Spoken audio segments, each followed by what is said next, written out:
இந்த காசால என்ன நடக்குது? இஸ்ரேல் மட்டும் காரணம் இல்ல, அதுக்கு துணையா இருக்கிற அமெரிக்காவும் காரணம், அதுக்கு மௌனமா இருக்கிற மோடியும் காரணம்.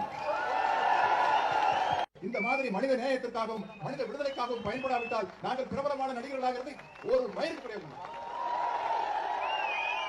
காசாவில் நடந்து கொண்டிருக்கும் படுகொலை என்பது பார்க்கவே சகிக்க முடியலைங்க. எப்படி அந்த மனிதாபிமானத்தோட அவங்க போய் மேல அந்த குண்டு போடுறாங்க, அந்த குழந்தைகள் சாகிறதை எல்லாம் பார்க்கும்போது இந்த காசாவின் மீது தாக்குதல் நடத்தவன் எப்படி நிம்மதியா படுத்து. ഇവരാണ് യഥാർത്ഥ നട്ടലുള്ള നായകന്മാർ. ഇവർ വെള്ളിത്തിരയിൽ മാത്രമല്ല, തിരശീലക്ക് മുന്നിൽ മാത്രമല്ല, മനുഷ്യന്റെ പച്ചയായ ജീവിത യാഥാർത്ഥ്യങ്ങളിലേക്ക് ഇറങ്ങിച്ചെന്ന് മനുഷ്യരുടെ പ്രയാസവും പ്രതിസന്ധിയും അവർ നേരിടുന്ന പ്രശ്നങ്ങളെ കൃത്യമായി അഡ്രസ്സ് ചെയ്ത് ഏതേത് വിഷയമുണ്ടോ ആ വിഷയത്തിലെല്ലാം നിലപാട് പറഞ്ഞിട്ടുള്ള ബഹുമാനപ്പെട്ട സത്യരാജ് സാറും അതുപോലെ തന്നെ പ്രകാശ് രാജ് സാറും, ഇവർ രണ്ടുപേരെയും ഒരു കൂട്ടം ആളുകൾക്ക് കണ്ടുകൂടാ. കാരണം എന്തുകൊണ്ടെന്നറിയോ? ഇവർ നട്ടൽ വളക്കാത്ത ആളുകളാണ്. അവരുടെ ലാഭവും നഷ്ടം അവർ നോക്കാറില്ല. അവരുടെ വീട്ടിൽ ആദായ നികുതി വകുപ്പ് വരുന്നൊന്നും അവർക്ക് പേടിയില്ല. നട്ടല് നിവൃത്തി നിന്ന് ആൺകുട്ടികളെ പോലെ നിലപാട് പറയുന്ന തമിഴ് നാട്ടിലെ പ്രധാനപ്പെട്ട വെള്ളിത്തിരയെ അലങ്കൃതമാക്കുന്ന രണ്ട് നായകന്മാർ. ഈ വെള്ളിത്തിരയിൽ തിരശീലക്ക് മുമ്പിൽ ഒരാൾക്ക് നേതാവാകാം, ജേതാവാകാം, നായകനാവാം, ജനങ്ങൾ ഏറെ ആരാധിക്കുന്ന നീതിയുക്ത ഭരണാധികാരിയാവാം, എന്തിനേറെ നിയമം നീതിയോടുകൂടി നടപ്പാക്കുന്ന ഭരത്ചന്ദ്രൻ IPS വരാകാം. പക്ഷേ തിരശീലക്ക് പിന്നിൽ മനുഷ്യൻ്റെ പച്ചയായ ഈ ജീവിത യാഥാർത്ഥ്യങ്ങളിലേക്ക് ഇറങ്ങിച്ചെന്ന് അവരനുഭവിക്കുന്ന പ്രശ്നങ്ങളെ മനസ്സിലാക്കി ആ വിഷയത്തിൽ ഭരണാധികാരിയോടാണെങ്കിലും അതുപോലെ തന്നെ വാഴ്ചയോടാണെങ്കിലും നീതിയുക്തമായി നിലപാട് പറയാൻ കഴിയുന്ന ആളുകളാണ് യഥാർത്ഥ നടന്മാരും നായകന്മാരും. അല്ലാത്തവനൊക്കെ ജീവിതത്തിലും യാഥാർത്ഥ്യത്തിലും ഒക്കെ അഭിനയിക്കുന്ന ആളുകളാണ്. ഇവരങ്ങനെ യാഥാർത്ഥ്യത്തിൽ അഭിനയിക്കാറില്ല. വെള്ളിത്തിരയിൽ ക്യാമറയ്ക്ക് മുമ്പിൽ മാത്രം അഭിനയിക്കുന്ന അഭിനേതാക്കളാണ് ബഹുമാനപ്പെട്ട പ്രകാശ് രാജും അതുപോലെ തന്നെ സത്യരാജ് സാറും ഒക്കെ. നമുക്കും ഉണ്ടല്ലോ കുറേ നായകന്മാർ. നമ്മുടെ ഭൂതകാലത്തിൽ അങ്ങനെ നട്ടലുള്ള ഒരാളുണ്ടായിരുന്നു, ബഹുമാനപ്പെട്ട സുകുമാരൻ സാർ. സുകുമാരൻ സാറിൻ്റെ വളയാത്ത നട്ടലാണ് ബഹുമാനപ്പെട്ട പൃഥ്വിരാജിന് കിട്ടിയത്. പക്ഷെ ഇപ്പോൾ അദ്ദേഹത്തിന് ഒതുക്കുന്നൊക്കെ നമുക്കറിയാം. അദ്ദേഹം നിശബ്ദനായെന്നൊന്നും ഞാൻ പറയുന്നില്ല. തൻ്റെ ഇടത്തോടുകൂടി ലക്ഷദ്വീപ് വിഷയത്തിലാണെങ്കിലും പല വിഷയത്തിലും അദ്ദേഹത്തിൻ്റെ നിലപാട് പറഞ്ഞിട്ടുള്ള ആളാണ്. അതുപോലെ തന്നെ ഇനി നമ്മൾ ഇന്നത്തെ കാലത്തേക്ക് നോക്കിയേ, നമ്മുടെ മുൻനിര നായകന്മാർ, നമ്മുടെ രാജ്യം, നമ്മുടെ പ്രത്യേകിച്ച് മലയാളികൾ അനുഭവിക്കുന്ന എന്തെല്ലാം പ്രശ്നങ്ങളുണ്ട്, ഏതെങ്കിലും വിഷയത്തിൽ വന്ന് അവരുടെ നിലപാട് പറഞ്ഞിട്ടുണ്ടോ? ഇല്ല. അവർക്ക് നഷ്ടപ്പെടാൻ ഒരുപാട് ഉള്ളത് കൊണ്ടും ആ നഷ്ടങ്ങളേക്ക് ഓർത്ത് വിലപിക്കേണ്ടി വരുമെന്നും അവർ വിചാരിച്ചിട്ടാണ് അവർ ഈ അഭിപ്രായം ഒന്നും പറയാത്തത്. അവർ ഇന്നത്തെ കാലത്ത് അവർ അനുഭവിക്കുന്ന അല്ലെങ്കിൽ മലയാളിയെ നേരിടുന്ന ഏറ്റവും വലിയ പ്രശ്നം എന്താ? ലെസ്ബിയൻ, സുവർഗരതി, സുവർഗാനുരാഗം. മലയാളത്തിൻ്റെ ഒരു പ്രശസ്തനായ നടൻ, അദ്ദേഹം ഒരു കലാകാരൻ എന്നുള്ള നിലയ്ക്ക് നമ്മൾ ബഹുമാനിക്കുന്നു. അതിനപ്പുറത്തേക്ക് അദ്ദേഹം എടുത്ത നിലപാട് അത്തരം ആളുകൾ എൻ്റെ വീട്ടിലേക്ക് ഞാൻ ക്ഷണിക്കുമെന്നാണ് പറഞ്ഞത്.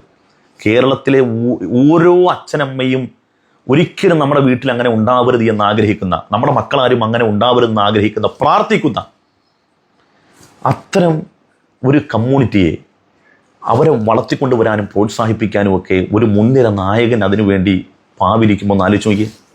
മറ്റൊരാൾ പിന്നെ അദ്ദേഹം എപ്പോഴും നമ്മൾ നിസ്സംഗത പാലിക്കുക എന്നുള്ളത് അദ്ദേഹത്തിൻ്റെ ആ ഒരു ധന്യത നടിച്ച് അത് എല്ലാ കാലത്തും അങ്ങനെ തന്നെയാണ്. അത് മുസ്ലിമീങ്ങളെന്നല്ല, ആരും അനുഭവിക്കുന്ന പ്രശ്നങ്ങളിൽ അദ്ദേഹം അഭിപ്രായം പറയാറില്ല. അത് അവരുടെ ഒരു എന്താ പറയുക, അതിനൊക്കെ നമ്മൾ എന്താ പറയുക, നിലനിൽപ്പ് എന്ന് വേണമെങ്കിൽ പറയാം. പക്ഷേ നഷ്ടപ്പെടാൻ ഏറെ ഉണ്ടായിട്ടും നഷ്ടപ്പെടുന്നൊന്നും എനിക്ക് നഷ്ടമല്ല, മറിച്ച് ലോകത്ത് മനുഷ്യർ അനുഭവിക്കുന്ന കിരാതമായ അക്രമങ്ങളും ക്രൂരതകളോടും കണ്ണടക്കാതെ, വിമുഖത കാണിക്കാതെ, തൻ്റെ കണ്ണ് ബ്ലൈൻഡാകാതെ മിഴികൾ തുറന്നു വെച്ച് ആ പ്രശ്നങ്ങളെ കാണുകയും തനിക്കൊന്നും ചെയ്യാൻ കഴിഞ്ഞില്ല എങ്കിൽ തൻ്റെ വാഗുണ്ട് ആ വിഷയത്തിനോട് വിരക്തിയും അഭിപ്രായ വ്യത്യാസവും വിയോജിപ്പും പറയാനെങ്കിലും നട്ടല് കാണിക്കാൻ കഴിഞ്ഞില്ലെങ്കിൽ പിന്നെ എന്തിനാണ് ഈ മനുഷ്യന്മാരുടെ മുമ്പിൽ അവൻ്റെ 100-150 ഒക്കെ മേടിച്ചിട്ട് നായകനാണ്, ഞാൻ നീതിമാനാണെന്നൊക്കെ പറഞ്ഞ് ജനങ്ങളുടെ മുമ്പിൽ അഭിനയിക്കുന്നത്? എത്ര കാലം നീയൊക്കെ ഇങ്ങനെ അഭിനയിക്കും? ഒരു അഭിനേതാവായിട്ടല്ല ഈ ഭൂമിയിൽ നിന്ന് കടന്നു പോകേണ്ടത്. മനുഷ്യർക്ക് വേണ്ടി സംസാരിച്ചവനായിട്ടാണ്, മനുഷ്യർക്ക് വേണ്ടി നിലപാടെടുത്തവനായിട്ടാണ്. പൃഥ്വിരാജിനെയൊക്കെ കാലം ഓർക്കും. നിങ്ങളൊക്കെ ചവിട്ടുകൊട്ടയിലേക്ക് മനുഷ്യൻ്റെ ഒരു പ്രശ്നങ്ങളിലും നിങ്ങൾ ഇടപെട്ടിട്ടുണ്ടോ? ഇല്ല. നിങ്ങൾ പരസ്പരം അങ്ങോട്ടും ഇങ്ങോട്ടും പുകഴ്ത്തി, അവാർഡ് കിട്ടുമ്പോൾ പേവാർഡ് കിട്ടുമ്പോൾ പുകഴ്ത്തി പോസ്റ്റ് ഇടുന്നതിനപ്പുറത്തേക്ക് വേദനിക്കുന്ന ഒരു മനുഷ്യൻ്റെയും പ്രശ്നത്തിൽ നിങ്ങൾ ഇടപെട്ടിട്ടില്ല. പിന്നെ ഇടപെട്ടൊക്കെ ഉണ്ട്. കൊറോണ കാലത്ത് പാത്രം മുട്ടി കൊറോണനെ കൊന്നില്ലേ, പാത്രത്തിനിടയ്ക്ക് ശബ്ദം ഉണ്ടാക്കി, അതിനൊക്കെ പറ്റും. അതിനപ്പുറത്തേക്ക് മനുഷ്യൻ അനുഭവിക്കുന്ന പ്രശ്നങ്ങൾക്കൊപ്പം നിൽക്കണമെങ്കിൽ മനുഷ്യത്വം ഉണ്ടാകണം, വളയാത്ത നട്ടലുണ്ടാകണം, നീതിബോധം ഉണ്ടാകണം. ഏതെല്ലാം തിരശീലക്ക് മുമ്പിൽ വെള്ളിത്തിരയിൽ ഏതെല്ലാം കഥാപാത്രങ്ങളെ നിങ്ങൾ അഭിനയിച്ചു കഴിഞ്ഞു? നീതിയുടെ പാർപ്പിടങ്ങളായി, നല്ല ഭരണാധികാരികളായി, നല്ല നിയമപാലകരായി. ഇതൊന്നും നിങ്ങളുടെയൊക്കെ റിയാലിറ്റിയിൽ, ജീവിതത്തിൽ നമ്മൾ കാണുന്നില്ലല്ലോ. ഒരു ഫലസ്തീൻ്റെ വിഷയം മാത്രമല്ല, ഏതെങ്കിലും വിഷയത്തിൽ നിങ്ങൾ നിലപാട് പറഞ്ഞിട്ടുണ്ടോ? അതുകൊണ്ടൊരു പ്രിയപ്പെട്ടവരെ, നിങ്ങളൊക്കെ ഈ എന്താ പറയുക, വെള്ളിത്തിരക്കപ്പുറം, തിരശ്ശീലക്കപ്പുറം മനുഷ്യൻ്റെ പ്രശ്നങ്ങൾ അഡ്രസ്സ് ചെയ്യുന്ന തമിഴ്നാട്ടിലെ നടന്മാരെ, അവരെ നട്ടല് നിങ്ങൾക്ക് വാടക കിട്ടുകയാണെങ്കിൽ ഒരു ദിവസത്തേക്കെങ്കിലും നിങ്ങൾ മേടിച്ച് വെക്കണമെന്നാണ് ഈ എളിയവൻ്റെ എളിയ അഭ്യർത്ഥന. എന്തുകൊണ്ട് ഇവരൊന്നും മിണ്ടുന്നില്ലെന്ന് ചോദിച്ചാൽ, മിണ്ടിയാൽ ഉണ്ടാകാൻ പോകുന്ന നഷ്ടങ്ങളൊക്കെ അവർക്കറിയാം. ഇപ്പോൾ സ്വാഭാവികമായി ഫലസ്തീൻ ഐക്യദാർഢ്യം പ്രഖ്യാപിച്ചുകൊണ്ടൊരു പോസ്റ്റ് അല്ലെങ്കിൽ ഒരു കുത്തെങ്കിലും ഇട്ടാൽ സ്വാഭാവികമായി വരുന്നൊരു ചോദ്യമുണ്ട്, ഫലസ്തീനിൽ മാത്രമാണോ ജൂതന്മാരെ കുട്ടികളെ കൊന്നിട്ട്? 70 വർഷമായിട്ടൊരു സമൂഹത്തെ ഏകപക്ഷീയമായി വേട്ടയാടുകയല്ലേ? എത്രായിരം കുഞ്ഞുങ്ങളെ കൊന്നു ഒടുക്കിക്കളഞ്ഞു. അവരനുഭവിക്കുന്ന പ്രയാസങ്ങൾ, പ്രതിസന്ധികളിൽ നിന്ന് അവർ അതിജീവിക്കാൻ വേണ്ടി ഒരു കല്ലെടുത്തെറിഞ്ഞാൽ ആ കല്ലെടുത്ത് എറിഞ്ഞത് മാത്രം ഡിറ്റക്ട് ചെയ്യുക, ഫോക്കസ് ചെയ്യുക, ബാക്കിയെല്ലാം അങ്ങ് മറക്കുക. ഈ 10,000-കണക്കിന് കുഞ്ഞുങ്ങൾ, നമ്മുടെയൊക്കെ കയ്യിൽ കുഞ്ഞുങ്ങളില്ലേ? അതിനൊരു പോറൽ, ഒരു സേഫ്റ്റി പിന്ന് കൊണ്ടൊരു കുത്ത് കൊള്ളുന്ന നമുക്ക് സഹിക്കാൻ കഴിയുമോ? ഓരോ ദിവസവും ഫേസ്ബുക്കിലും വാട്സപ്പിലും ഒക്കെ നമ്മൾ വരുന്ന കാണുന്നതിൽ എത്രായിരം കുഞ്ഞുങ്ങളെയാണ് ഈ കിരാതമായി ഹൃദയമുള്ളവർക്ക് ചെയ്യാൻ കഴിയൂ ഇങ്ങനെയൊക്കെ?